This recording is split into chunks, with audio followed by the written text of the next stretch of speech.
الحمد لله نحمده ونستعينه ونستغفره ونؤمن به ونتوكل عليه ونعوذ بالله من شرور أنفسنا ومن سيئات أعمالنا.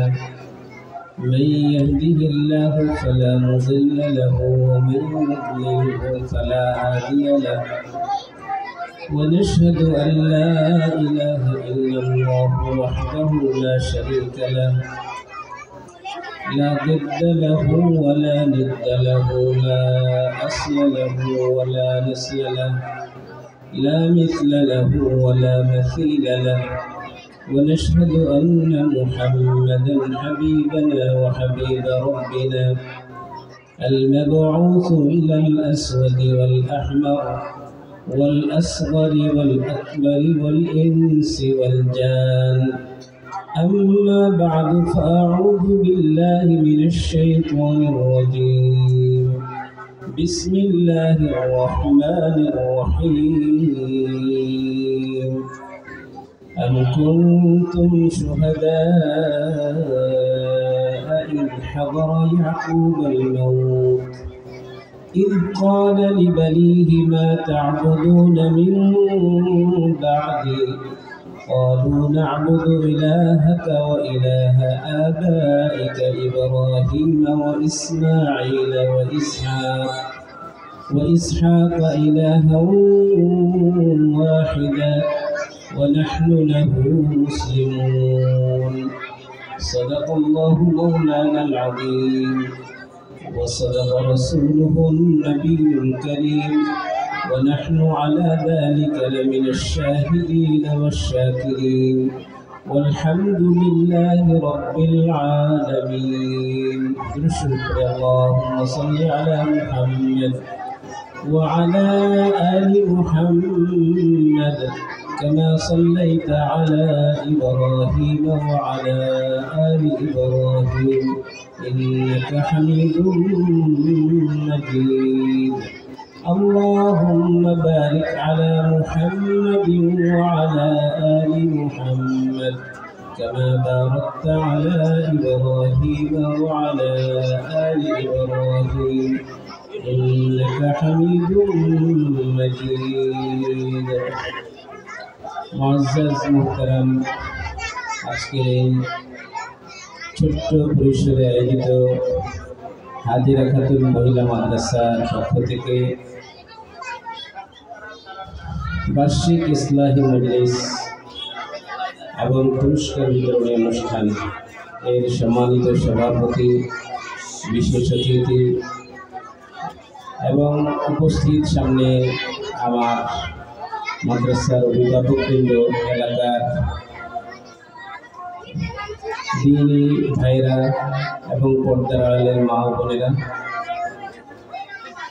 আমরা এখানে আসলে আলোচনা করা খুব কঠিন।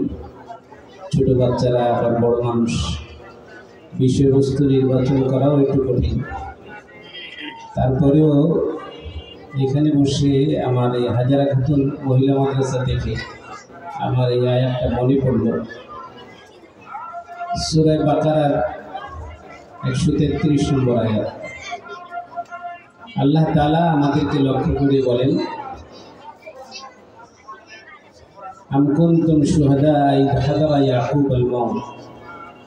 আমাদেরকে আল্লাহ তাআলা বলতেছেন, এই তোমরা কি উপস্থিত ছিলা যখন হযরত ইয়াকুব আলাইহিস সালাতু ওয়াস সালামের কাছে মৃত্যু উপস্থিত হয়েছিল?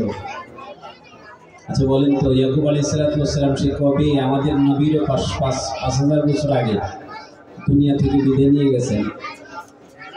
এখন এই কথা আমাদেরকে আমাদের নবী মুহাম্মদুর রাসূলুল্লাহ সাল্লাল্লাহু আলাইহি ওয়াসাল্লামের মাধ্যমে আমাদেরকে আল্লাহ তাআলা শোনাচ্ছেন, তোমরা কি ছিলা ইয়াকুব আলাইহিস সালাতু ওয়াস সালামের কাছে যখন মৃত্যু উপস্থিত হয়েছে? তখন মৃত্যুর সময়ে, মৃত্যু যখন মানুষের উপস্থিত হয় মানুষের সামনে, মানুষ যখন মৃত্যু শয্যায় শায়িত হয়, মানুষের জীবনের সবচেয়ে গুরুত্বপূর্ণ সময় সেটি, তাই না? ওই সময়টা যদি কারো ভালো হয়, তার পরকালীন জীবন সুন্দর হবে। ওই সময়টা যদি কারো খারাপ হয়, পরকালীন জীবন অসুন্দর হবে। মৃত্যুর সময় মানুষ অনেক কথা বলে, ছেলে সন্তানদেরকে একসাথে বসায়া অনেক হৃদয়ের কথা, অনেক হৃদয় নিংড়ানো ভালোবাসার কথা অনেক ওসিয়ত করে যায়। ইয়াকুব আলাইহিস সালাতু ওয়াস সালাম, যিনি হাজার হাজার নবীদের পিতা। আমরা জানি যে ইব্রাহিম আলাইহিস সালাতু ওয়াস সালামের দুই স্ত্রী ছিল, একজনের নাম হলো হাজেরা, আরেকজনের নাম হলো সারা। হযরত সারা আলাইহিস সালাম তিনি ছিলেন স্ত্রীদের মধ্যে বড় এবং তিনি বিশ্ব সুন্দরী ছিলেন। এই বিশ্ব সুন্দরী হাজেরা সারা, হযরত সারা আলাইহিস সালাম তিনি নবী ইব্রাহিম আলাইহিস সালাতু ওয়াস সালামকে 86 বছর পর্যন্ত কোনো সন্তান দিতে পারেনি, অর্থাৎ তার গর্ভে কোনো সন্তান আসে নাই। ইব্রাহিম আলাইহিস সালাতু ওয়াস সালাম হযরত সারাকে নিয়ে মরুভূমিতে দাওয়াতের কাজ করছিলেন। সেই ফিলিস্তিন থেকে ইরাক, ইরাক থেকে সেই মিশর, মিশর থেকে আবার সেই সৌদি আরবে, এইভাবে দাওয়াতের কাজ তিনি করছেন, কিন্তু তার কোনো সন্তান নেই। সন্তানের প্রয়োজনীয়তা মানুষের জীবনে খুব গুরুত্বপূর্ণ, কিন্তু যার সন্তান আছে সেই গুরুত্বটা অনুভব করে না। সবচেয়ে দুঃখজনক হলো একজনের বিবাহ হয় না, সে খুব আল্লাহর কাছে কান্নাকাটি করে, আল্লাহ আমার যদি বিবাহ হইতো, এত মেয়েদের বিবাহ হয়, আমার তো বিবাহ হয় না। বিবাহটা হইলে পরে সে তখন সন্তানের জন্য আল্লাহর কাছে কান্নাকাটি করে। সন্তান যদি না হয়, শ্বশুর বাড়ি থেকে নানান কথা বকাঝকা তাকে শুনতে হয়। আবার সন্তান হইলে সন্তানটার যথাযথ আমানত আদায় করে না।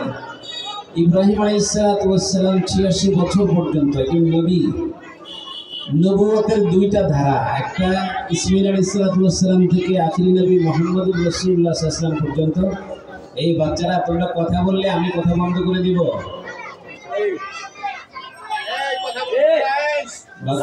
বাচ্চাদের কথা বললে তো আমি কথা বলবো না, আমি তোমার কথা শুনবো, তুমি বলো তাইলে। হ্যাঁ, ইব্রাহিম আলাইহিস সালাতু ওয়াস সালামের দুজন স্ত্রী ছিলেন। কয়জন? এই আমার সাথে কথা বলো, কয়জন স্ত্রী? একজনের নাম ছিল সারা, একজনের নাম কি ছিল? সারা। সারা বড় স্ত্রী, আর ছোট স্ত্রীর নাম কি ছিল? হাজেরা। এই তোমাদের মাদ্রাসা যার নাম হযরত হাজেরা আলাইহিস সালাম। দুইজন স্ত্রী ছিল। হযরত হাজেরা অমুসলিম ছিলেন। হযরত সারাকে নিয়ে যখন তিনি মিশরের সীমানায় প্রবেশ করলেন, তখন মিশরের ফেরাউন খবর পেয়েছে যে একজন বিশ্ব সুন্দরী মিশরের এরিয়ায়, মিশরের সীমান্তের ভিতরে প্রবেশ করছে। গোয়েন্দা পুলিশ লাগাই দিয়া হযরত সারা সহ হযরত ইব্রাহিম আলাইহিস সালাতু ওয়াস সালামকে গ্রেফতার করা হয়েছে। হযরত সারাকে ইব্রাহিম আলাইহিস সালাতু ওয়াস সালাম থেকে আলাদা করে গোয়েন্দারা নিয়ে গেছে ফেরাউনের দরবারে। দেখেন নারীদের ভূমিকা পৃথিবীর কত বিশাল ভূমিকা। হযরত সারাকে যখন নিয়ে যাওয়া হয়, তাফসীরে লেখে যে ইব্রাহিম আলাইহিস সালাতু ওয়াস সালামকে মরুভূমিতে দাঁড় করাইয়া হযরত সারাকে বন্দী করে নিয়ে যায় ফেরাউনের দরবারে। আল্লাহ তাআলার কাছে হযরত ইব্রাহিম আলাইহিস সালাতু ওয়াস সালাম দোয়া করেন যে আল্লাহ, আমার স্ত্রী তাকে কোথায় নিয়ে যাচ্ছে, একা একা আমাকে সঙ্গে যেতে দেওয়া হচ্ছে না। তাফসীরে লেখে আল্লাহ তাআলা ইব্রাহিম আলাইহিস সালাতু ওয়াস সালাম যে জায়গায় দাঁড়িয়েছিলেন, এই জায়গা থেকে একেবারে হযরতে সারাকে যে পর্যন্ত নিচ্ছিলেন, আল্লাহ তাআলা মাঝখান থেকে সমস্ত বাধা দূর করে দিয়ে হযরত ইব্রাহিম আলাইহিস সালাতু ওয়াস সালাম দেখতেছিলেন, তার চোখের সামনে নিতেছিলেন। দরবারে যখন উপস্থিত করা হয়েছে ফেরাউনের দরবারে, হযরত ইব্রাহিম আলাইহিস সালাতু ওয়াস সালাম দেখতেছিলেন যে হযরত সারা কিভাবে সে দরবারে প্রবেশ করে। হযরত সারা মরুভূমিতে বাস করেন একজন নবীর সঙ্গে, তাঁবুর ভিতরে, প্রচণ্ড গরমের ভিতরে। মিশরের রাজদরবারে হযরত সারা প্রবেশ করছে, কিন্তু উপরের দিকে চোখ উঠান না, মাটির দিকে তাকায়া তারপরে ভিতরে প্রবেশ করছেন, যাতে রাজদরবারের কোনো জৌলুস তাকে আকৃষ্ট না করে, এই বিলাসিতা যেন তার দিলের ভিতরে কোনো রকম প্রভাব বিস্তার না করে। তিনি একবারে মাটির দিকে তাকায়া সামনের দিকে গিয়েছেন। মিশরের ফেরাউন তার দিকে যখন হাত বাড়াইছে খারাপ উদ্দেশ্যে, সাথে সাথে তার হাত অবশ হয়ে গিয়েছে, অবশ হয়ে যায়, একবারে সোজা টাইট হয়ে গেছে, সে আর হাত নাড়াইতে পারে না। এইভাবে যখন দীর্ঘ সময় গেছে, তারপরে সে হযরত সারাকে বলে, আমার জন্য তোমার আল্লাহর কাছে দোয়া করো, আমার হাতটা যেন ভালো হয়ে যায়, আমি আর খারাপ উদ্দেশ্যে তোমার দিকে হাত বাড়াবো না। দ্বিতীয়বার আবার তিনি দোয়া করছেন, পরে ভালো হয়ে গেছে, আবার তার দিকে হাত বাড়াইছে। এরকম 3 বার যখন তার দিকে হাত বাড়াইছে, তৃতীয়বার একবারে শক্ত হয়ে গেছে যখন, তখন তার কাছে আবার বলছে যে তুমি আমাকে মাফ করে দাও, আমার জন্য আল্লাহর কাছে দোয়া করো, আমি যেন ভালো হয়ে যাই, আমি তোমার দিকে আর হাত বাড়াবো না। হযরতে সারা আবার দোয়া করছেন, হাত ভালো হয়ে গেছে। ফেরাউন বুঝতে পারছে এই নারী সাধারণ কোনো নারী না, এই নারীর দিকে কুদৃষ্টি দিয়ে তাকানো যাবে না, মতলবে এই নারীর দিকে হাত বাড়ানো যাবে না। তখন ফেরাউন জিজ্ঞাসা করছে হযরতে সারাকে যে তোমার আল্লাহ তোমার কথা শুনে তোমার আল্লাহর সাথে তোমার কি সম্পর্ক? তুমি যতবার দোয়া করলে তোমার দোয়া কবুল হয়ে গিয়েছে। হযরতে সারা বললেন, আমি যে কাজ করি, আমি যে আল্লাহর প্রতি ঈমান এনেছি, আমি যে আল্লাহকে ভালোবাসি, আল্লাহর হুকুম মেনে চলি, তুমিও যদি সে আল্লাহকে আমার মতো ভালোবাসো, আমার মতো ইবাদত করো, আল্লাহ তোমার কথাও শুনবে। ফেরাউন সেই তার যে হযরতে সারার যে দোয়া, এই দোয়ার বরকতে সে সুস্থ হয়ে যাওয়ার কারণে হযরতে সারাকে সে উপহার দিয়েছে তার দরবারের পরিচারিকা হযরতে হাজেরাকে। কোনো তাফসিরে লেখে হযরতে হাজেরা তার মেয়ে, কোনো তাফসিরে লেখে তার মেয়ে না, তার দরবারের পরিচারিকা। যেটাই হোক, তিনি অমুসলিম ছিলেন। দেখেন, একজন নবীর সঙ্গে তিনি আসতেছেন, রাজদরবার ছিল। হযরত ইব্রাহিম আলাইহিস সালাতু ওয়াস সালাম সন্তানের জন্য রাতে উঠে গভীর রজনীতে কান্নাকাটি করে। সন্তান না থাকার যে ব্যথা ইব্রাহিম আলাইহিস সালাতু ওয়াস সালাম হাড়ে হাড়ে উপলব্ধি করেছেন। তিনি আল্লাহর কাছে রাত্রে উঠে যখন কান্নাকাটি করেন, হযরতে সারাও দোয়া করেন তাঁবুর এক কোণার ভিতরে পর্দা টানায়া। হযরতে হাজেরা তো তখনও মুসলমান হননি। হযরতে হাজেরা রাতের বেলা দুইজন স্বামী স্ত্রীর কান্না শুনে হযরতে হাজেরা সকালবেলা জিজ্ঞাসা করে, আচ্ছা বলেন তো, আপনারা রাতে কার কাছে কান্না করে কি যেন বলেন? বলে যে আমাদের একজন রব আছে, আমাদের একজন আল্লাহ আছে, আমাদের সন্তান হয় না, এই জন্য তার কাছে আমরা সন্তান চাই। হযরতে হাজেরার জীবনে এই প্রথম কথা, তার দিলের ভিতরে এই কথা পড়েছে যে আমাদের একজন রব আছে, তিনি আমাদের সব কিছু দেন, তিনি আমাদের সন্তান দেন, তিনি আমাদের সুস্থতা দান করেন। হযরতে হাজেরা এই কথা যখন শুনলেন, হযরতে হাজেরাও এখন রাতে উঠে ওই আল্লাহর কাছে কান্নাকাটি শুরু করে দিয়েছে। এইভাবে যখন চলতে থাকে, একসময় হযরতে হাজেরা ইসলাম গ্রহণ করে মুসলমান হয়ে যায়। আল্লাহর পক্ষ থেকে হযরতে সারার অন্তরের ভিতরে এই কথা ঢেলে দেওয়া হয়, তোমার গর্ভে যেহেতু সন্তান হয় না, হযরতে হাজেরাকে ইব্রাহিম আলাইহিস সালাতু ওয়াস সালামের স্ত্রী হিসাবে তুমি প্রস্তাব দাও। এবং ইব্রাহিম আলাইহিস সালাতু ওয়াস সালামকে আল্লাহ তাআলা ওহীর মাধ্যমে জানায় যে হযরত হাজেরাকে তুমি বিবাহ করে নাও।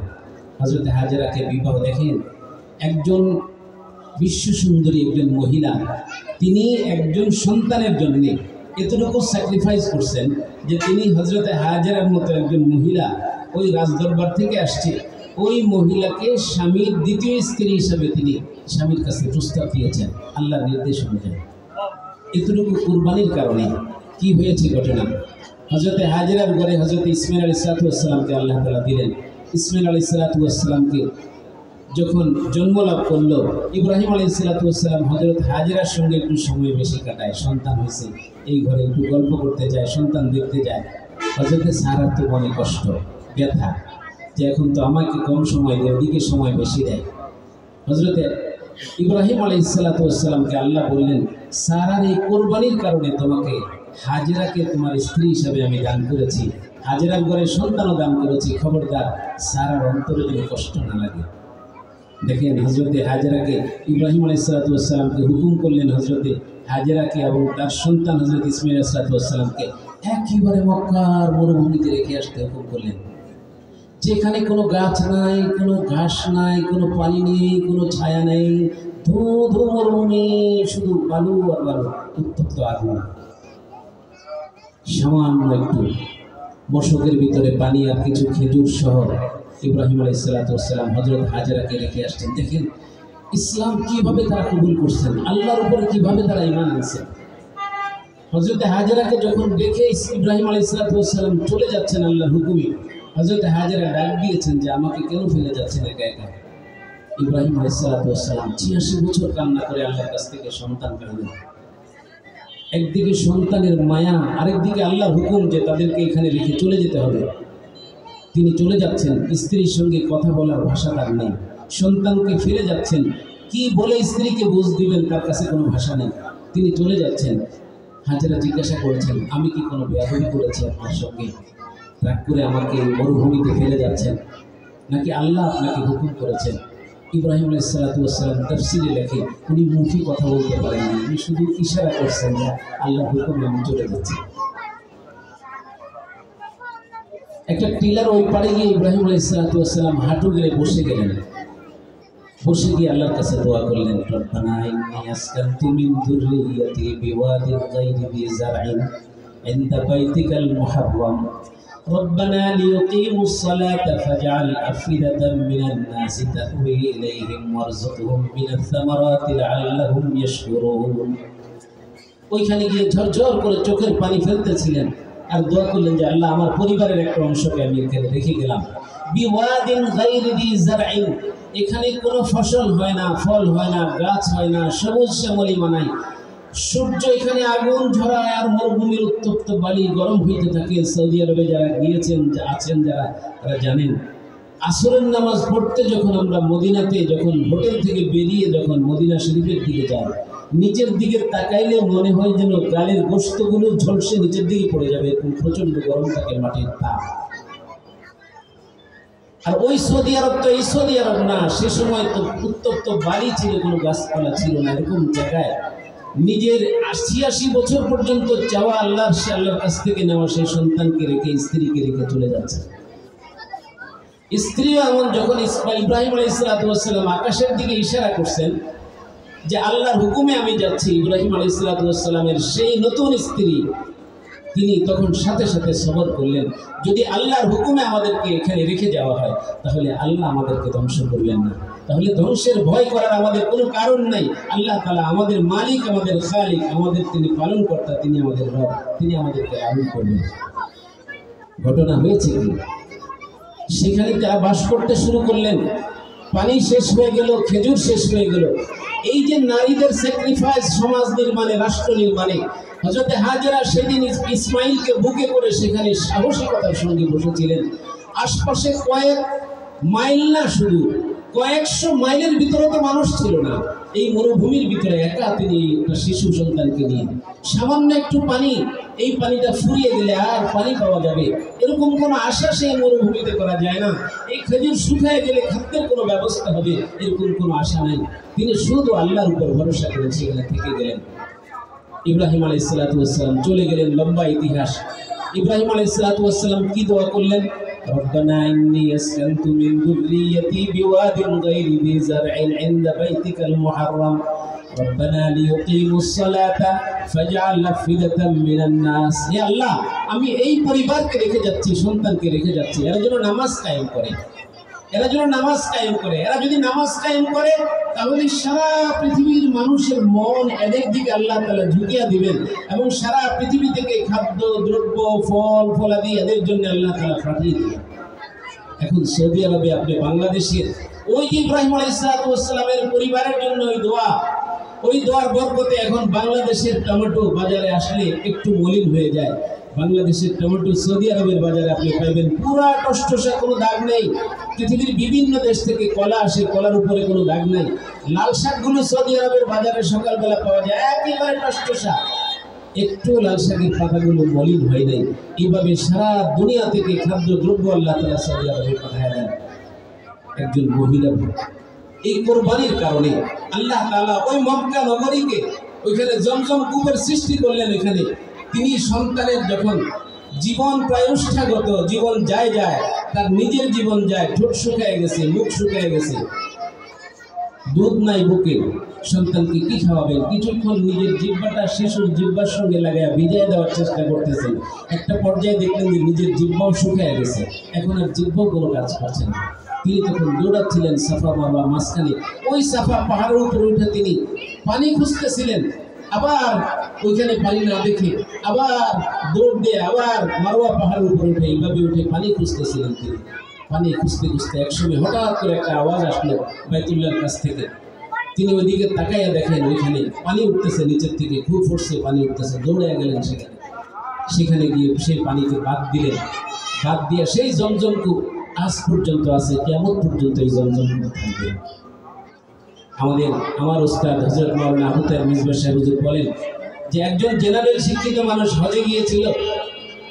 তা একদিন কথায় কথায় আলোচনা প্রসঙ্গে আমি বলতেছিলাম যে জমজম কূপ শুধু এটা পানি শুধু না, জমজমের পানি শুধু পানি না, এটা মায়ের বুকের সুধা, এটা খাদ্যেরও কাজ করে। এটার স্বাদ ভিন্ন রকমের, পৃথিবীর কোনো পানি এই পানির মতো স্বাদ না, এই পানি এক অন্য রকমের স্বাদ। একজন জেনারেল শিক্ষিত বলে, কই আমাদের দেশের মাম কোম্পানির বোতলের পানি আর জমজম কূপের পানি তো কোনো বেশ কম আমি দেখিনি। তখন হুজুর রাগ করে বলছেন যে আপনি মনে হয় আপনার মায়ের অবাধ্য সন্তান, এই কারণে এই মায়ের সুধা জমজম কূপের পানির মজা আপনি পান না, নিশ্চয় মায়ের সঙ্গে আপনি বেয়াদবি করেছেন। এই লোকটা ওই কিচ্ছু বলেনি, চুপচাপ চলে গেছে। পরের দিন আবার একই সময় ওই জায়গায় মসজিদে হারামের উম্মে হানির ওই দরজা ওইখানে এসে হুজুরকে পাইছে, হুজুরকে ধরে হাওমাও করে কাঁদতেছে। হুজুর বলে যে আপনি কান্না করেন কেন? হুজুর আপনি কালকে কিভাবে বলছেন যে আমি আমার মায়ের সঙ্গে বেয়াদবি করছি?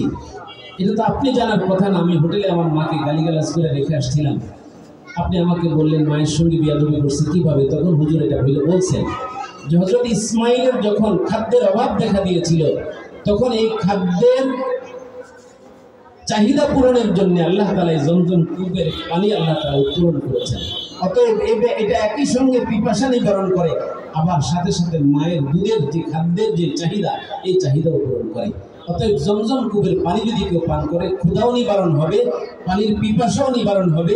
কোনো রোগের জন্য নিয়ত করে যদি খায়, তাহলে সেই রোগের চিকিৎসা হবে। একসাথে তিনটা কাজ। তো সেই জন্যে হযরতে হাজেরা আলাইহিস সালাম তিনি এই ত্যাগ এবং কোরবানি করার কারণে আল্লাহ তাআলা এত সুন্দর একটা নগরী জমজম কূপ কেন্দ্রিক আস্তে আস্তে আস্তে আস্তে এত বিশাল এক পৃথিবীর অত্যাধুনিক শহর নির্মাণ হয়েছে। একজন মহিলার কোরবানি এখানে আছে। আমরা আজকে হাজী সাহেবরা যারা এখানে যাই, পৃথিবীর এমন কোনো ফল নাই।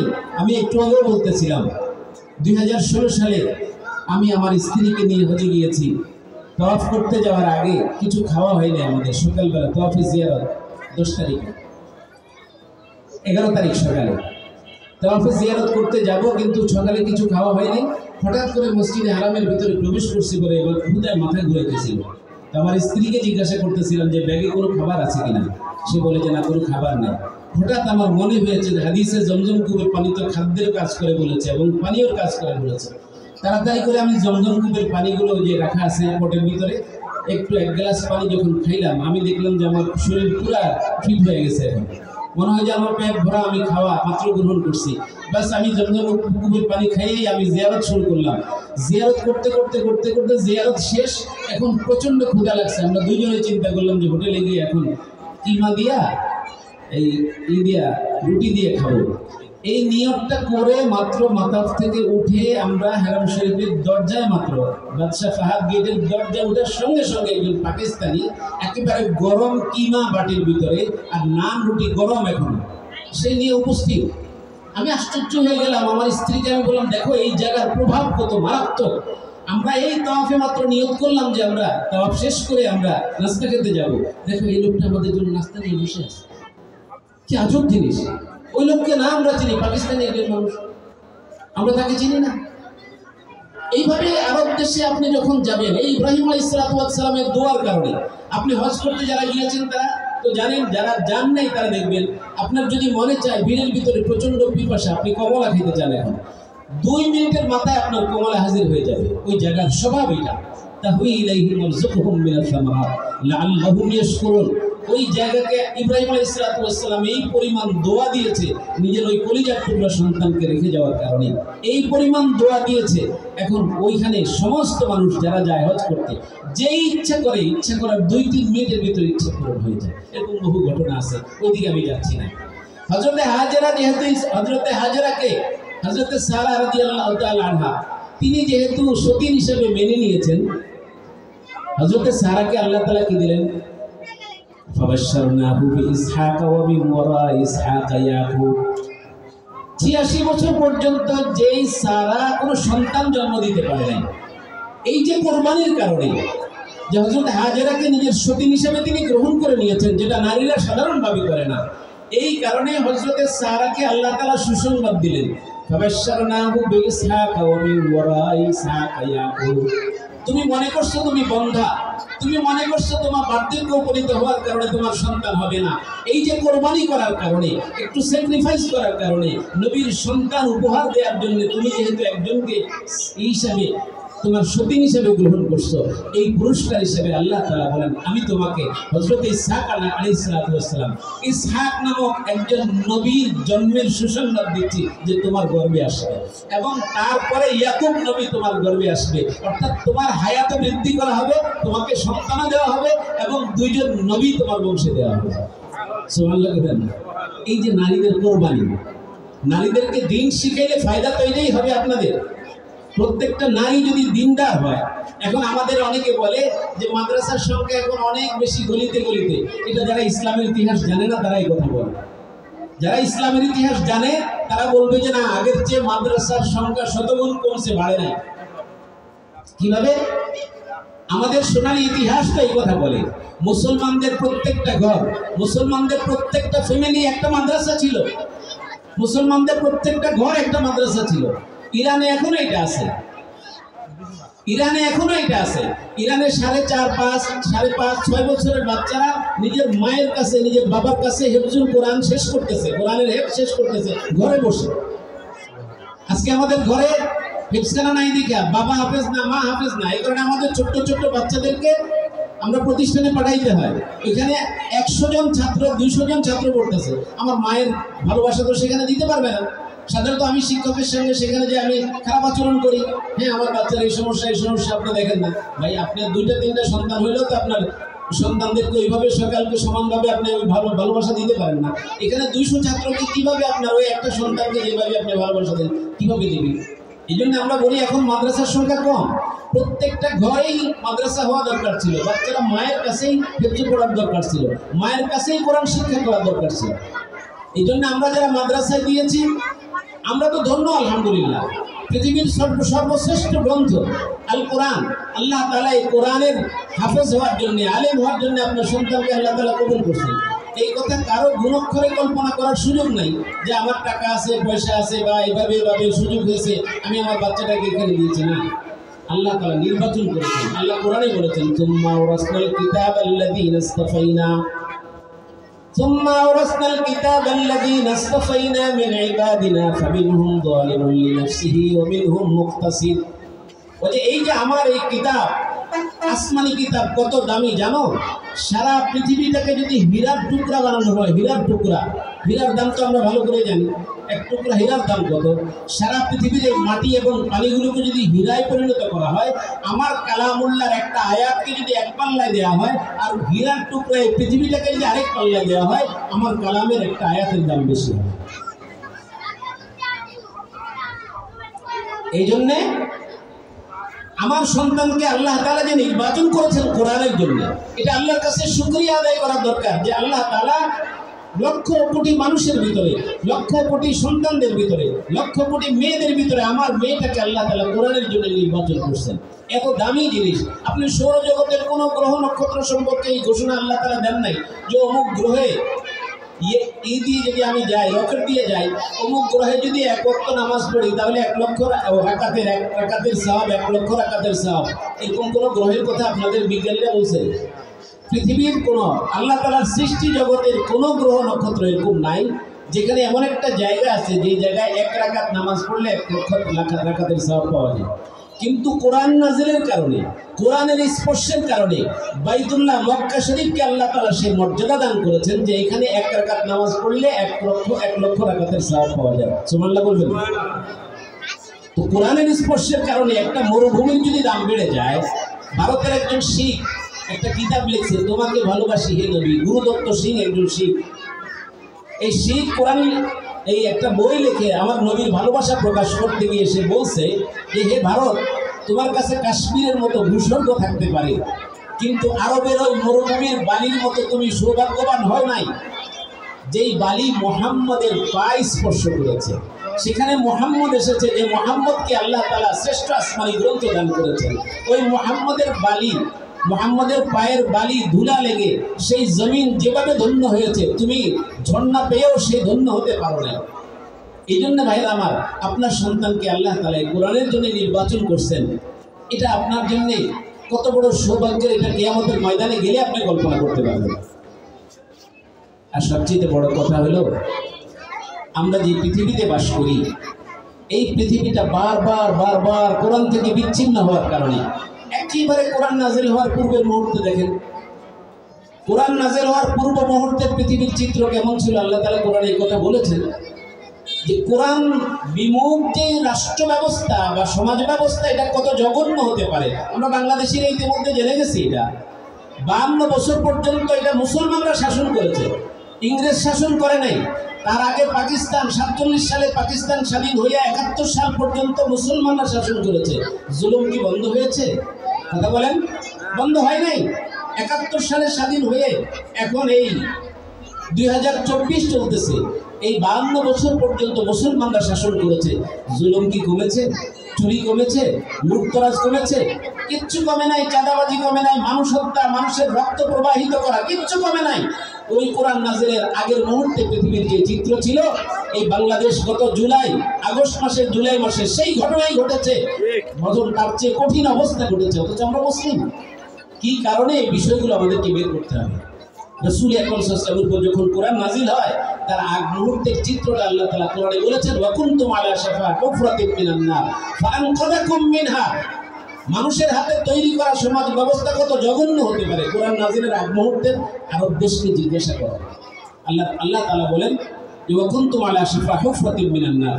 নিজের হাতে তৈরি করা সমাজ ব্যবস্থা এত কঠিন হয়েছিল যে একটা মেয়ে, বাবার বুকটা মেয়ের কাছে পৃথিবীর সবচেয়ে নিরাপদ জায়গা।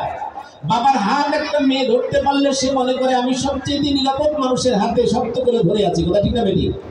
বাবাকে এরকম সে নিরাপদ আশ্রয় মনে করে। অথচ কোরআন নাজিল হওয়ার আগ মুহূর্তে আবু জাহাল, আবুল লাহাবদের তৈরি করা সমাজ ব্যবস্থায় কি হয়েছে? রাসূলের দরবারে এরকম সাহাবায়ে কেরাম বসে একদিন রাসূলুল্লাহ সাল্লাল্লাহু আলাইহি ওয়াসাল্লাম আলোচনা করছেন। একজন সাহাবী ঝরঝর করে কাঁদতেছিলেন। রাসূলুল্লাহ সাল্লাল্লাহু আলাইহি ওয়াসাল্লাম জিজ্ঞাসা করছে, আমার সাহাবী কান্না করো কেন? আপনার ওয়াজ তো আমার কানে ঢোকে না। বলে যে কেন? আমি যে ইসলাম গ্রহণ করার আগে আমার 9টি মেয়েকে আমি নিজ হাতে হত্যা করেছি। সর্বশেষ যে মেয়েটা, আজকে মেয়েগুলো এখানে আছে, ওই সমাজ ব্যবস্থা যদি আজকে থাকতো, এই মেয়েগুলো পৃথিবীর আলো বাতাস দেখতে পারত? ওই সাহাবী বলে, ইয়া রাসূলুল্লাহ, আমার সবচেয়ে শেষ যে মেয়েটাকে আমি হত্যা করেছি, ওই মেয়েটার বয়স 9 হয়েছিল। আমার স্ত্রী ওই মেয়েকে আমার অত্যাচার থেকে, আমার হিংস্রতা থেকে রক্ষা করার জন্য ভেড়ার যে চামড়া, এই ভেড়ার চামড়া দিয়ে পোশাক বানায় দিয়া, সেই পোশাক গায়ের সাথে সিলি করে দিয়া মরুভূমিতে তোমরা ভেড়ার সঙ্গে ছেড়ে দিয়েছে। তারপরেও বাবা যেন বাচ্চাটাকে হত্যা না করে। এভাবে বাবাকে বাবার থেকে বাঁচানোর জন্য, বাবার ক্ষতি থেকে বাঁচানোর জন্য, বাবার অত্যাচার থেকে বাঁচানোর জন্য মরুভূমিতে সন্তানকে ছেড়ে দিয়েছিল। এই বাচ্চাটা আস্তে আস্তে বড় হয়েছে। বলে যে আমার মেয়েটা খুবই মেধাবী এবং সুন্দরী ছিল।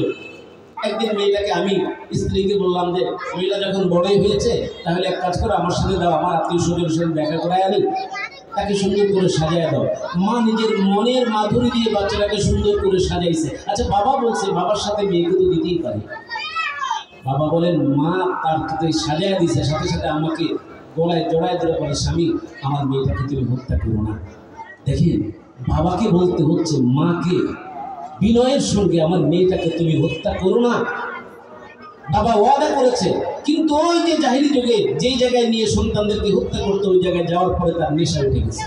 ওই কূপের ভিতরে ফেলে মেয়েটাকে যখন উপরে পাথর চাপা দিচ্ছে, মেয়েটা বাবা বাবা করে চিৎকার করছে। রাসূলের দরবারে সাহাবী বলে, ইয়া রাসূলুল্লাহ, আপনি যে কথা বলেন এই কথা আমার কানে ঢুকে না। কারণ ইসলাম গ্রহণ করার পরে আমার অনুভূতি আসছে, আমি যে অন্যায়গুলো করেছি, আমার মেয়ের চিৎকার আমার কানে এখনো বাজে। কান্না করছিলেন। ওই একটা সমাজ ব্যবস্থা কোরআন নাজিলের পূর্বে ছিল। এই সমাজ থেকে উত্তরণের জন্য আমাদের উপরে কোরআন নাজিল হয়েছে, ইকরা বিসমি রাব্বিকাল্লাযী খালাক। এই জন্য রাসূল আকরাম সাল্লাল্লাহু আলাইহি ওয়াসাল্লাম যখন কোরআন নাজিল হয়, তাফসীরের কিতাবে, হাদিসের কিতাবে, বুখারীর শুরুতে আছে কিতাবুল ওয়াহির ভিতরে জিবরাইল সাল্লাল্লাহু আলাইহি ওয়াসাল্লাম 3 বার রাসূলকে বলেছেন, ইকরা ইয়া মুহাম্মদ, ইকরা ইয়া মুহাম্মদ। রাসূলুল্লাহ সাল্লাল্লাহু আলাইহি ওয়াসাল্লাম মা আনা বিকারি, আমি পড়বো না, আমি পড়তে পারবো না। শেখ নদভী রাহমাতুল্লাহ আলাইহি ভারত উপমহাদেশের একজন আলেম, বিখ্যাত আলেম, এই উপমহাদেশের সূর্য সন্তান, তিনি বলেছেন, এটার একটা অর্থ তো মুফাসসিরিন একরাম এভাবে বলে যে আমি পড়তে পারি না। না, বিষয় কম না, এটাও একটা অর্থ। পড়তে না পারলে তিনি একসঙ্গে আবার পড়তে শুরু করলেন কেন? ইকরা বিসমি রাব্বিকাল্লাযী খালাক, খালাকাল ইনসানা, 5 আয়াত একসঙ্গে পড়লেন কিভাবে? এখানে একটা অর্থ এটাও যে আমি পড়তে পারবো না, তার মানে আমি পড়বো না।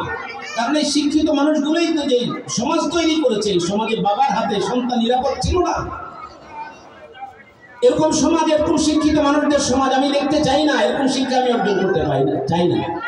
এরপরে যখন চতুর্থবার জিবরাইল সাল্লাল্লাহু আলাইহি ওয়াসাল্লাম বুকের সঙ্গে জড়ায় ধরে মুহাম্মদুর রাসূলুল্লাহ সাল্লাল্লাহু আলাইহি ওয়াসাল্লামকে বলেন, ইকরা বিসমি রাব্বিকাল্লাযী খালাক। রবের সঙ্গে শিক্ষার সংযুক্তি যখন তিনি করে দিলেন, এরপরে তিনি পড়তে শুরু করলেন, ইকরা বিসমি রাব্বিকাল্লাযী খালাক। বুঝাইতে চাইলেন সারা পৃথিবীকে যেই শিক্ষার সম্পর্ক রবের সঙ্গে হবে, ওই শিক্ষা মানুষকে নির্মাণ করবে, ওই শিক্ষার সমাজকে নির্মাণ করবে, ওই শিক্ষার সমাজকে নিরাপদ করবে, ওই সমাজকে শান্তি নিরাপত্তা দান করবে।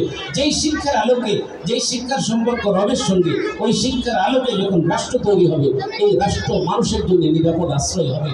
যদি কোরআনের এই শিক্ষা, ওহির এই শিক্ষা যদি মানুষের ভিতরে না থাকে, ওই মানুষগুলো দুনিয়ার যত শিক্ষায় শিক্ষিত হোক, তাদের হাতে সমাজ নির্মাণ হলে এই সমাজ মানুষের জন্য নিরাপদ হবে না। আজকে আপনার দেশে সচিবালয়ে আগুন লাগে, আগুনের জ্বলে ছারখার ছাই হয়ে যায় সচিবালয়, আপনার আমার দেশের মুসলমানদের সন্তানদের হাতে। এদের ভিতরে এদের জন্য, এদের হাতে রাষ্ট্র নিরাপদ না, এদের হাতে মানুষ নিরাপদ না। আমরা নিজেরা ভোট দিয়ে প্রধানমন্ত্রী বানাই, সেই প্রধানমন্ত্রী আমাদের ট্যাক্সের টাকা দিয়ে, আমাদের অর্থ দিয়ে আমাদের বুকি গুলি চালায়। এরকম প্রধানমন্ত্রী তো আমরা দেখেছি, তাই না? এরপরও আমাদের চৈতন্য ফিরে নাই। মুসলমানদের ট্যাক্সের টাকা দিয়ে গরিব অসহায় মানুষ একটা বিড়ি খায়, কৃষক একটা বিড়ি খায়, একটা সিগারেট খায়, ওই সিগারেট থেকেও সরকার ট্যাক্স বসায়। আপনার সন্তান, আপনি ছোট্ট একটা আইসক্রিম খান, ছোট্ট একটা চানাচুরের প্যাকেট খান, এখান থেকেও ট্যাক্স এবং ভ্যাট দিতে হয়। এই ভ্যাট এবং ট্যাক্স গরিবের পয়সা দিয়ে যে শিক্ষা কারিকুলাম তৈরি হয়, সেই শিক্ষা কারিকুলামের ভিতরে আল্লাহর নাম নাই, রবের নাম নাই, রবের পরিচয় নাই। নামাজ সহি করে পড়তে জানে না, নামাজ সহি করে পড়ার শিক্ষা সেখানে নাই, মাসলা মাসাইল শিক্ষার ব্যবস্থা নাই, এমনকি পবিত্রতার শিক্ষাও সেখানে নাই। এরকম একটা শিক্ষা ব্যবস্থা 91% মুসলমানদের রাষ্ট্র থেকে এরকম একটা শিক্ষা ব্যবস্থা আমাদেরকে 52 বছর পর্যন্ত গিলানো হইল। আমরা অভিভাবকরা কোনো প্রতিবাদ করলাম না। এক সময় দেখা গেল মূর্তি পূজা, পৌত্তলিকতা, অগ্নি পূজা, মূর্তির কাহিনী, হিন্দুদের সমস্ত কাহিনী মুসলমানদের বাচ্চাদেরকে শিখাইতে শুরু করলো। আমাদের বাচ্চাদেরকে যখন জোর করে খাওয়াইতে গেল, ভাই আমরা তো প্রতিবাদ করি নাই, আমাদের স্কুল কলেজের ছাত্ররা এটাকে ভূমি করে বের করে দিল। তারা প্রতিবাদ করলো যে শিক্ষার নামে এই কুশিক্ষা, এটা আমরা গ্রহণ করতে পারি না, এটা আমাদের হজম হয় না, দয়া করে এই শিক্ষা আমাদেরকে দিও না। ঢাকা বিশ্ববিদ্যালয় থেকে নারায়ে তাকবীরের ধ্বনি উঠলো, ঢাকা বিশ্ববিদ্যালয় থেকে জিহাদের ধ্বনি উঠলো যে এই শিক্ষা ব্যবস্থার বিরুদ্ধে, এই রাষ্ট্র ব্যবস্থার বিরুদ্ধে প্রয়োজনে আমরা অস্ত্র দেব। যদি 5 জুলাই সরকার পতন না হইতো, ছাত্রদের পরিকল্পনা ছিল সশস্ত্র যুদ্ধের ঘোষণা দিবে প্রয়োজন, আরেকটা মুক্তিযুদ্ধ হবে এই দেশে। আমাদের সন্তানরা বুকের তাজা রক্ত দিয়ে, আমাদের অভিভাবকদের চোখে আঙ্গুল দিয়ে রাসূল আকরাম সাল্লাল্লাহু আলাইহি ওয়াসাল্লামের ওহী অবতরণের প্রথম দিনের কথা স্মরণ করিয়ে দিল। মুহাম্মদুর রাসূলুল্লাহ সাল্লাল্লাহু আলাইহি ওয়াসাল্লাম যে গুণে ধরা একটা সমাজ, ধ্বংসের পাড়ে যাওয়া একটা সমাজকে এই কোরআন দিয়ে একটা নিরাপদ বিশ্ব উপহার দিলেন, নিরাপদ রাষ্ট্র উপহার দিলেন, অর্ধ পৃথিবী শাসন করলেন এই কোরআনের আলোকে। সেই শিক্ষা গেল কোথায়? আমরা মুসলমান হওয়া সত্ত্বেও কেন আমাদের সন্তানদের জন্য সেই শিক্ষা আমাদেরকে দেওয়া হচ্ছে না? এই সন্তানরা আমাদেরকে মেসেজ দিয়ে গেল।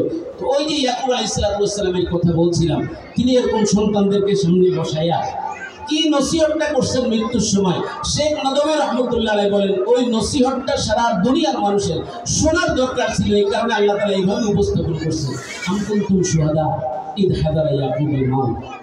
ইয়াকুব আলাইহিস সালাম যখন মৃত্যু সজ্জায়, তখন তিনি সন্তানদেরকে সর্বশেষ কি কথা বলেছে জানো তোমরা? তোমাদের শোনা দরকার ছিল। আল্লাহ তাআলা পবিত্র কোরআনের সূরা বাকারার ভিতরে এটা রিওয়ায়াত করছেন, বর্ণনা করছেন, ইন ক্বালা লিবানিহি মা তা'বুদুনা মিন বাদি। একজন পিতা হিসেবে সর্বপ্রথম সবচেয়ে প্রধান জিম্মাদারি, একজন অভিভাবক হিসেবে প্রধান জিম্মাদারি হলো আমার মৃত্যুর পরে আমার সন্তান কিসের ইবাদত করবে, মা তা'বুদুনা মিন বাদি। দেখেন ইয়াকুব আলাইহিস সালামের বংশ থেকে বনি ইসরাইলের 10,000 উপরে নবী আসছে। এই সমস্ত সন্তানদেরকে বসাইয়া, যারা আগামী দিনের নবী হবে তাদেরকে সামনে বসায় তিনি এই উপদেশ দিচ্ছেন, মা তা'বুদুনা মিন বাদি, আমার মৃত্যুর পরে কার ইবাদত করবে তুমি? আজকে আমাদের বাংলাদেশের স্কুল কলেজের সন্তানদেরকে এটা শেখানো হয় নাই। ক্লাস 1 থেকে মাস্টার ডিগ্রি পর্যন্ত পড়ে, সেই 2 রাকাত নামাজ কিভাবে পড়বে? স্কুলের শিক্ষা ব্যবস্থা এটা আছে? 5টা সূরা সহি করে পড়তে পারে স্কুল শিক্ষা ব্যবস্থায় আছে? নাই। শয়তান আমাদের চিরশত্রু, এই কথা স্কুল সিলেবাসে নাই। স্কুল থেকে বিশ্ববিদ্যালয় পর্যন্ত পড়বেন। আল্লাহ তাআলা কোরআনের পড়তে পড়তে প্রতি পৃষ্ঠায় পৃষ্ঠায় আল্লাহ তাআলা এই কথা বলেছেন, ইন্নাশ শাইতানা লাকুম আদুউম মুবিন, ইন্নাশ শাইতানা লাকুম আদুউম মুবিন, কুল আউযু বিরাব্বিন নাস, মালিকিন নাস, ইলাহিন নাস, মিন শাররিল ওয়াসওয়াসিল খান্নাস, আল্লাযী ইউওয়াসওয়িসু ফি সুদুরিন নাস মিনাল জিন্নাতি ওয়ান নাস। কোরআনের প্রত্যেকটা পৃষ্ঠায় পৃষ্ঠায় শয়তানের কথা আল্লাহ তাআলা বলেছেন, শয়তান থেকে সাবধান থাকো, শয়তান থেকে সাবধান থাকো। এই যে আমাদের বাচ্চারা মাত্র সূরা ফাতিহা পড়লো, শুরুতে কি বললো? আউযু বিল্লাহি মিনাশ শাইতানির রাজিম। আল্লাহ আমরা আশ্রয় গ্রহণ করি তোমার বিতাড়িত শয়তান থেকে। ওই শয়তানকে তুমি এত পাওয়ার দান করেছো, সে দূর থেকে তার অন্তরের চিন্তা আমার অন্তরের ভিতরে প্রবেশ করাইতে পারে। পৃথিবীতে এরকম কোনো প্রযুক্তি এখনো আবিষ্কার হয় নাই যে আপনার চিন্তাটা আমার ভিতরে আপনি প্রবেশ করাই দেবেন, আমার চিন্তাটা আপনার অন্তরের ভিতরে আমি প্রবেশ করাই দিব। এরকম কোনো অ্যাপ বাইরেছে মোবাইলে? কিন্তু শয়তানকে আল্লাহ তাআলা এরকম পাওয়ারফুল অ্যাপ দিছে যে সে যে চিন্তাটা করে চিন্তাটা আরেকজনের অন্তরের ভিতরে ঢুকাইতে পারে। এটাকে ওয়াসওয়াসা বলে। এই শয়তানের ওয়াসওয়াসা থেকে বাঁচার জন্য কোরআন ছাড়া বিকল্প নেই, কোরআন পড়া ছাড়া বিকল্প নাই। এই জন্য মাদ্রাসার ছাত্ররা যখন পড়তে শুরু করে প্রথমে বলে, আল্লাহ আমার কোরআন পড়ার মতো কোনো যোগ্যতা নাই, কোরআন পড়ার মতো আমার শক্তি নাই, সামর্থ্য নাই, আল্লাহ আমি তোমার কাছে আমাকে অর্পণ করলাম। আউযু বিরাব্বিন নাস, মালিকিন নাস, শুরুতে আউযু বিল্লাহি মিনাশ শাইতানির রাজিম, বিতাড়িত শয়তান থেকে তোমার আশ্রয় কামনা করি। এটা শুধু কোরআন শরীফ পড়তে শুরু করলে এটা পড়তে হয় তা না। আমরা বলি ছাত্র জীবনে একটা বাচ্চা মাদ্রাসায় ঢোকার সাথে সাথে এই দোয়া করবে আল্লাহর কাছে, আউযু বিল্লাহি মিনাশ শাইতানির রাজিম। আমার টোটাল জিন্দেগিতে যেন আমাকে শয়তান প্ররোচনা না দিতে পারে, শয়তান যেন আমাকে বিপদগামী না করতে পারে। আল্লাহ তোমার আশ্রয় কামনা করি। আল্লাহর আশ্রয় ছাড়া, আল্লাহর কাছে সন্তানদেরকে সুখী দেওয়া ছাড়া কোনোদিন আমার সন্তানকে আমি রক্ষা করতে পারবো না। পৃথিবীর কোনো বিশ্ববিদ্যালয় আপনার সন্তানকে এটা শেখাবে না যে শয়তান আপনার সন্তানকে বিপদগামী করে। বরং সমস্ত বিশ্ববিদ্যালয়, পৃথিবীর সমস্ত স্কুল কলেজ, তারা যেই বৈষয়িক চিন্তা নিয়ে তারা পড়াশোনা করায়, এই যে আজকে মোবাইল বলেন, সিনেমা বলেন, নাটক বলেন, যা কিছু অশ্লীলতা বেহায়াপনা, এই সব কিছু শয়তানি তারা পৃথিবীর মানুষকে সাপ্লাই দেয়। আজকে মাদ্রাসার বিরুদ্ধে কেন করে? যদি পৃথিবীর প্রত্যেকটা মানুষ যদি কোরআনের আলেম হয়ে যায়, হাফেজ হয়ে যায়, কোরআনের উপর তার আমল হয়, শয়তান থেকে যদি নিজেকে নিরাপদ করে নেয়, তাহলে পৃথিবীর বহু ব্যবসা বন্ধ হবে। এই সিনেমার ব্যবসা বন্ধ হবে, নাটকের ব্যবসা বন্ধ হবে, অশ্লীলতার সমস্ত ব্যবসা বন্ধ হবে। এই কারণে সমস্ত পৃথিবীর শয়তানরা, ইহুদি খ্রিস্টান থেকে শুরু করে এই হিন্দু, বৌদ্ধ, খ্রিস্টান, ইসলাম বিরোধী সকল শক্তি পৃথিবীতে সমস্ত শয়তানি ইন্ডাস্ট্রি তারা চালু করে রাখছে। তারা জানে যে মাদ্রাসায় যদি বাচ্চারা পড়ে, এরা শয়তান থেকে নিজেদেরকে নিরাপদ করে নেয়। আর এরা যদি মানুষকে এইভাবে দাওয়াত দিতে থাকে, পৃথিবীর সমস্ত মানুষ যদি শয়তানি থেকে নিজেকে নিরাপদ করে নেয়, তাহলে আমাদের অশ্লীলতা চলবে না, বেহায়াপনা চলবে না, নাচ গান চলবে না, সুদি কারবার চলবে না, ঘুষের কারবার চলবে না। ইসলামের বাহিরে যে কাজগুলো, সমস্ত কাজগুলো শয়তান আপনার অন্তরে ওয়াসওয়াসা দিয়ে আপনাকে করায়। মানুষ হত্যা করায় আপনার অন্তরের ভিতরে শয়তান ওয়াসওয়াসা দিয়া মানুষের প্রতি বিদ্বেষ ছড়ায়, নিজ দলের ইদেরকে কি যেন বলে লালন করে, অন্য দলের কর্মীদেরকে হত্যা করা। এই যে হত্যার যে রাজনীতি আমাদের দেশে ছড়ানো হয়েছে, এগুলো সমস্ত শয়তানের রাজনীতি। হযরত আবু বকর সিদ্দিক রাদিয়াল্লাহু তাআলা রাষ্ট্রপ্রধান ছিলেন, হযরত ওমর ফারুক রাদিয়াল্লাহু তাআলা রাষ্ট্রপ্রধান ছিলেন। শুধু সিম্পল কোরআন তাদের পাঠ্যপুস্তক ছিল। মসজিদ নববীর বারান্দায় ছোট্ট একটা জায়গায় এখনো আছে, যেটা মাদ্রাসা ছিল, আসহাবে সুফা যেখানে পড়তো, শুধু কোরআন তাদের পাঠ্যপুস্তক। শিক্ষক মুহাম্মদুর রাসূলুল্লাহ সাল্লাল্লাহু আলাইহি ওয়াসাল্লাম। শয়তান আমাদেরকে ওয়াসওয়াসা এবং প্ররোচনা দিয়া আমাদের অভিভাবকের মাথার ভিতরে ঢুকায়, মাদ্রাসায় পড়লে এগুলা মানুষ হবে না, এদের দ্বারা রাষ্ট্র পরিচালনা হবে না। আবু বকর মাদ্রাসায় পড়ে রাষ্ট্র পরিচালনা করে নাই। আমরা ইতিহাস কেন ভুলে যাই? ওমর ফারুক রাদিয়াল্লাহু তাআলা শুধু কোরআন পড়ে রাষ্ট্র পরিচালনা করে নাই, অর্ধ পৃথিবীর শাসন করে নাই। হযরত আলী শুধু কোরআন পড়ে রাষ্ট্র পরিচালনা করে নাই। তাহলে তাদের সেই রাষ্ট্রবিজ্ঞানগুলো কোথায়? হযরত ওমর রাষ্ট্র চালাইছে, আবু বকর রাষ্ট্র চালাইছে, খোলাফায়ে রাশিদিনের 30 বছর রাষ্ট্র পরিচালনার ইতিহাস। তারা রাষ্ট্রকে সেবা দিয়েছে, লুট করে নাই, রাষ্ট্রকে শোষণ করে নাই, রাষ্ট্রকে তারা শাসন করেছে, শোষণ করে নাই, মানুষের অধিকার নষ্ট করে নাই, মানুষের রক্ত খুনাখুনি তারা করে নাই। এরকম একটা রাষ্ট্র ব্যবস্থা তারা পৃথিবীকে উপহার দিয়েছে। কিন্তু আমাদের মাথার ভিতরে শয়তান প্রবেশ করায় দেয়, না কোরআন পড়লে এরা কিছু করতে পারবে না। আরে ভাই, আল্লাহ তাআলা কোরআন নাযিল করছেন ইকরা বিসমি রাব্বিকাল্লাযী খালাক দিয়ে। 23 বছরের মাথায় রাসূল আকরাম সাল্লাল্লাহু আলাইহি ওয়াসাল্লামের উপরে আল্লাহ তাআলা কোরআন নাযিল করলেন বললেন আল-ইয়াওমা আকমালতু লাকুম দীনাকুম ওয়া আতমামতু আলাইকুম নি'মাতি ওয়া রাদিতু লাকুমুল ইসলাম দীনা। আজকে তোমাদের জীবন ব্যবস্থায় যা যা প্রয়োজন, পরিবার পরিচালনার প্রয়োজন, কোরআনের ভিতরে পরিবার পরিচালনার মূলনীতি দেওয়া হয়েছে। সমাজ পরিচালনার প্রয়োজন, সমাজ পরিচালনার মূলনীতি দেওয়া হয়েছে। রাষ্ট্র পরিচালনার প্রয়োজন, রাষ্ট্র পরিচালনার মূলনীতি দেওয়া হয়েছে। অর্থ ব্যবস্থার মূলনীতি দেওয়া হয়েছে, সমাজ ব্যবস্থার মূলনীতি দেওয়া হয়েছে। সব দিয়ে আল্লাহ তাআলা বললেন আল-ইয়াওমা আকমালতু লাকুম দীনাকুম, আজকে তোমাদের এই দ্বীনকে পূর্ণাঙ্গতা দেওয়া হলো। এখন আপনি যখন জীবনের যে অঙ্গন থেকে আপনি কোরআনকে ছুঁড়ে ফেলবেন, ওই অঙ্গনে কোরআন বাদ দিয়ে আপনি শয়তানের কাছে যেতে হবে। রাষ্ট্র পরিচালনার থিওরি আনতে হবে শয়তানের কাছে গিয়ে, অর্থ ব্যবস্থা আনতে গিয়ে শয়তানের কাছে যেতে হবে, রাজনীতি শিখতে গিয়ে শয়তানের কাছে যেতে হবে, যেহেতু আপনি আবু বকরকে রাজনীতির গুরু মানছেন না। অথচ 47 সালে যখন ভারত আলাদা হয়, ভারত যখন স্বাধীন হয়, পাকিস্তান হয়ে যায় এদিকে ভারত, তখন মহাত্মা গান্ধী রাষ্ট্রপ্রধান হইয়া মন্ত্রী পরিষদে প্রথম বক্তব্য দিতে গিয়ে বলছিল যে হে আমার মন্ত্রীরা, তোমাদের সামনে দুইজনকে আমি আদর্শ হিসেবে পেশ করতে চাই। রামকৃষ্ণ রামজিকে আমি আদর্শ হিসেবে পেশ করতে চাই না। মুহাম্মদ সাল্লাল্লাহু আলাইহি ওয়াসাল্লাম যে রাষ্ট্রনায়ক তৈরি করে গিয়েছেন, দুজন রাষ্ট্রনায়ককে অনুসরণ করতে তোমাদের কি বলবো? মহাত্মা গান্ধী একজন হিন্দু হয়ে বলছে। আমি কথা লম্বা করতে চাই না। যারা সন্তানদেরকে মাদ্রাসায় দিয়েছেন, এখানে বাংলা, ইংরেজি, অঙ্ক, জেনারেল সাবজেক্টও পড়ানো হয়, সাথে সাথে আপনার সন্তানকে আলেমে দ্বীন বানানো হবে। আপনি যদি সন্তানকে কোরআন না শিখান, তাওহীদ না শিখান, ঈমান না শিখান, শুধু আল্লাহ একজন আছে এই কথা যদি বিশ্বাস করে, তাহলে সে পূর্ণাঙ্গ মুসলমান হবে না। কোরআন নাজিল হয়েছে, কোরআনের সূচনা, ইসলামের সূচনা, কোরআন সমাপ্তি হয়েছে আল-ইয়াওমা আকমালতু লাকুম দিয়ে। এই পূর্ণাঙ্গ কোরআন আপনার সন্তানকে শেখান। এই কোরআনের আলোকে আপনার সন্তান, আপনার মেয়েটা যখন পরিবার পরিচালনা করবে, আগামী দিনে আপনার পরিবার থেকে উমরে ফারুক তৈরি হবে, আগামী দিনে আপনার পরিবার থেকে হযরত আবু বকর তৈরি হবে, ইমাম আবু হানিফা তৈরি হবে, ইমাম বুখারী তৈরি হবে। এইভাবে প্রত্যেকটা পরিবারের মূল পরিচালনায় যে মহিলা আছেন, যে স্ত্রী আছেন, যে মা আছেন, এই মা যদি দিনদার হয়, তাহলে প্রত্যেকটা ফ্যামিলি যদি এইভাবে দিনদার সন্তান এই বাংলাদেশকে উপহার দিতে পারে, আগামীর বাংলাদেশ ইসলামের বাংলাদেশ হবে ইনশাআল্লাহ। বাংলাদেশ একটা নিরাপদ রাষ্ট্র হবে, বাংলাদেশ একটা শান্তিপূর্ণ রাষ্ট্র হবে। আমরা যদি সেই রাষ্ট্র কল্পনা করি, স্বপ্নে দেখি, তাহলে আজকে থেকে আমাদের এই কাজ করতে হবে। এই মহিলা মাদ্রাসা সম্পর্কে বহু কথা বলা হচ্ছিল যে প্রতি মাসে 500 টাকা করে দেন, 1000 টাকা করে দেন। এগুলো আমি এইভাবে মানুষের কাছে বলা আমি পছন্দ করি না। কারণ ইসলামের ইতিহাস বলে যারা সমাজে ধনী মানুষ, তারা নিজের সম্পদের একটা অংশ এই দ্বীনি প্রতিষ্ঠানগুলোতে দিয়ে যাবে, এটা তাদের কাজ।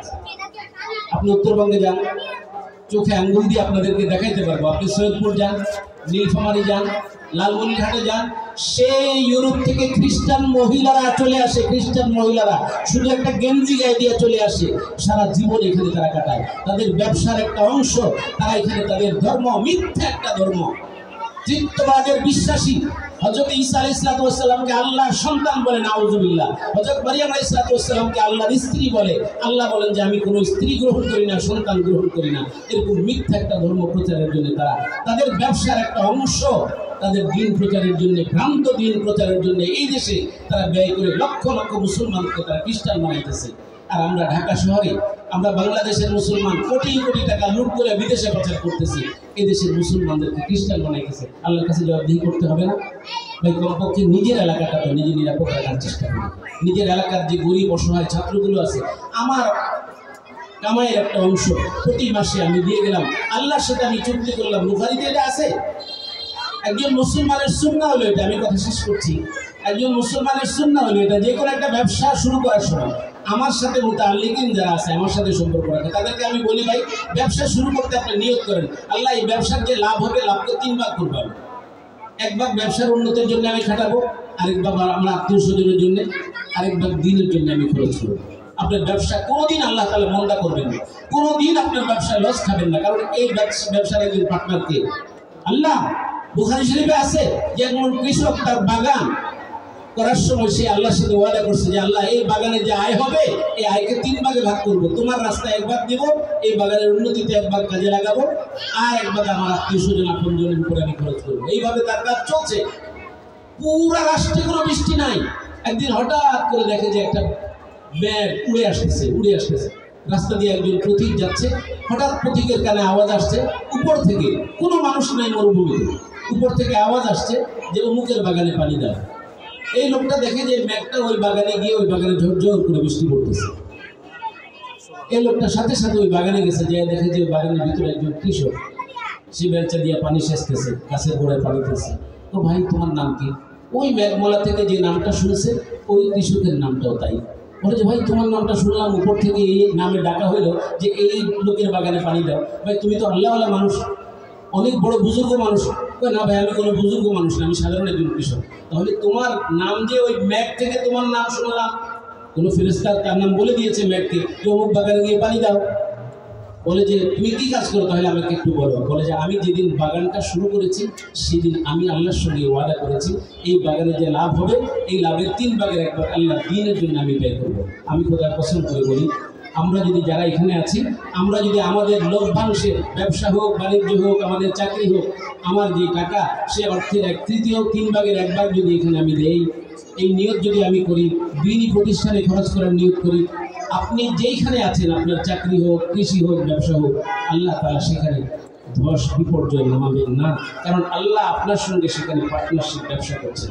ইসলামের ইতিহাস বলে এরকম, গরিব অসহায় সব বাচ্চারা মাদ্রাসায় এসে পড়ে যেত, কিন্তু সমাজের বিত্তবানদের কাজ ছিল নিজেদের ব্যবসার একটা অংশ মাদ্রাসার ফান্ডে জমা দেওয়া। বাচ্চাদের কাছে টাকা চাওয়ারও প্রয়োজন হতো না, যার যাওয়ার মতো এসে পড়ে চলে যেত। এটা ছিল ইসলামের ইতিহাস। কিন্তু আজকে আমরা আমাদের ইসলামের ইতিহাস আমরা ভুলে গেছি। সমাজে ইসলাম দিন প্রচারের যে দাওয়াতি কাজ আমাদের জিম্মাদারি। আল্লাহ তাআলাবুল ইলমে ফরিদাতুল বলছেন, দিন ইলম শিক্ষা করা প্রত্যেকের উপরে ফরজ। এখন আপনার উপর ফরজে কিফায়ার অর্থ কি? আমি দিন শিখে নাই, আমি হাফেজ হতে পারি নাই, আপনি সিদ্ধান্ত নেন আপনি একটা বাচ্চাকে হাফেজ বানাবেন। আপনার এই ব্যথার কারণে আল্লাহ তাআলা কিয়ামতের ময়দানে আপনাকে হাফেজ বানাবেন। আপনি সিদ্ধান্ত নেন আজকে যে আল্লাহ আমি হাফেজ হতে পারি নাই, কিন্তু আমি টাকা দিয়ে একটা বাচ্চাকে হাফেজ বানাবো। আমি আলেম হতে পারি না, একটা বাচ্চাকে আলেম বানাবো। বাচ্চাটা গরিব মেধাবী একটা বাচ্চাকে আপনি খুঁজেন, এভাবে করে একটা বাচ্চার জিম্মাদারি নেন। আল্লাহ তাআলা কিয়ামতের ময়দানে এই বাচ্চা আপনাকে হাত ধরে কিয়ামতের ময়দানে ফজিলত পার করাবে। হাদিসের মধ্যে আছে যে শুধু একজন আল্লাহওয়ালা মানুষকে অজুর পানি দিয়েছে বদনাই করে, কিয়ামতের ময়দানে ওই আল্লাহওয়ালা যিনি ওই লোকের অজুর পানি দিয়ে অজু করে নামাজ পড়েছে, ওই লোকটা যখন এই পৌঁছরাত পাড়ি দেওয়ার জন্য যাবে, ওইখানে দেখবি যে একজন জাহান্নামী পৌঁছরাতের গোড়ায় বসে আছে। হঠাৎ এই বুজুর্গকে দেখে চিনি ফেলছে, হে আল্লাহ বান্দা, আমি না একদিন আপনাকে অজুর পানি দিয়েছিলাম, তাই নাকি? তোমার অজুর পানি দেওয়া আমি মনে পড়তেছে, তোমার অজুর পানি দিয়ে অজু করছিলাম, আমার যদি আজকে একটু বাঁচাই নিতাম। তখন ওই বুজুর্গ, ওই আল্লাহওয়ালা আল্লাহর কাছে তখন সুপারিশ করবে যে আল্লাহ, আমার জীবনে যে নামাজগুলি কবুল হয়েছিল তার ভিতরে একটা নামাজ ওইটাও, যেই নামাজে অজুর পানি দিয়ে আমাকে সাহায্য করেছিল তোমার গুনাহগার বান্দা। আল্লাহ এই উসিলায় তাকে ওই পৌঁছরাত পার করায় জান্নাত দিয়ে দিবেন। ভাই, এটা হাদিস শরীফের কোন অহরহ ঘটনা আছে। এই জন্য কোন উসিলায় আল্লাহ আপনাকে বাঁচাই দিবে আল্লাহ তাআলা ভালো জানেন। এই জন্য ভাই আমার তো আমল নাই, আমরা উত্তরবঙ্গে অনেক আলহামদুলিল্লাহ কাজ করার সুযোগ আছে, সেখানে অনেক মাদ্রাসা আমরা যাই। এই জানুয়ারিতে আমরা যাবো, সেখানে অনেক অসহায় মানুষ। তো আমরা চিন্তা করি যে 2-4টা মাদ্রাসা যদি করতে পারি, এই মাদ্রাসার যে কোমলমতি শিশুরা পড়বে কিয়ামত পর্যন্ত, নিজের আমল কতদিনে? আপনি যদি 5 ওয়াক্ত নামাজ আপনার প্রাপ্তবয়স্ক হওয়ার পর থেকে 70-80 বছর পর্যন্ত যদি আপনি নিয়মিত পড়েন, আপনি হিসাব করে দেখেন 3-3.5 বছরের বেশি আপনার জিন্দগিতে আমল নাই। এইটুকু আমল দিয়ে আপনি আমি কিভাবে জান্নাত পাবো? অসীম অনন্তকালের জান্নাত। এই জন্য যে কোনো একটা উসিলা লাগবে ভাই। এই মাদ্রাসাগুলো যেগুলো টাকার অভাবে নানা সমস্যা জর্জরিত, আপনি গিয়ে খবর নেন যে আরে আমি তো আলেম হতে পারি না, তোমাদের কি সমস্যা বলো, তোমাদের কি প্রয়োজন, আপনি খোঁজ নেন। আপনার কাছে কেন চাবে? কোরআনের হাত আপনার কাছে কেন নিচু হবে? আপনি কোরআনকে উঁচু রাখেন। হযরত আবু বকর রাদিয়াল্লাহু তাআলার স্ত্রী না যেন ওনার মেয়ে, হাদিসে ঘটনা আসছে, রাসূলুল্লাহ সাল্লাল্লাহু আলাইহি ওয়াসাল্লামকে কিছু টাকা পয়সা দিবে, কিন্তু কিভাবে দিবে? রসুলের হাত যদি নিচু হয়ে যায়। আমি শেষ করতেছি। তো তিনি দোয়া করতেছিলেন যে আল্লাহ, রসুল যদি আমার কাছে কাউকে পাঠাই আমার কাছ থেকে কিছু টাকা চাইতেন। পরে রাসূলুল্লাহ সাল্লাল্লাহু আলাইহি ওয়াসাল্লাম কোনো এক যুদ্ধের সময় পাঠাইছে বাড়িতে, তখন তিনি টাকা দিয়ে দিয়েছেন। তিনি আল্লাহর কাছে দোয়া করতেছেন যে আল্লাহ, রসুলের হাতটা নিচু করা থেকে আমাকে তুমি বাঁচাইছো। এই সন্তানদের হাত, আহলে কোরআনদের হাত নিচু করবেন না, আপনারাই যে খবর নেবেন, খবর নিয়ে তাদেরকে তাদের সহযোগিতা করার চেষ্টা করবেন। এই উসিলা আল্লাহ তাআলা আমাদেরকে ইনশাআল্লাহ আখিরাতে পরকালে নাজাত এবং মুক্তির ব্যবস্থা করবেন। ওয়া আখিরু দাওয়ানা আলহামদুলিল্লাহি রাব্বিল আলামিন। আসসালামু আলাইকুম ওয়া রাহমাতুল্লাহি ওয়া বারাকাতুহু। সবচেয়ে বড় কথা হলো নিজেরা সন্তান দিয়ে ছাত্রছাত্রী দিয়ে সহযোগিতা করবেন। আল্লাহ তাআলা আমাদের তৌফিক দান করুন।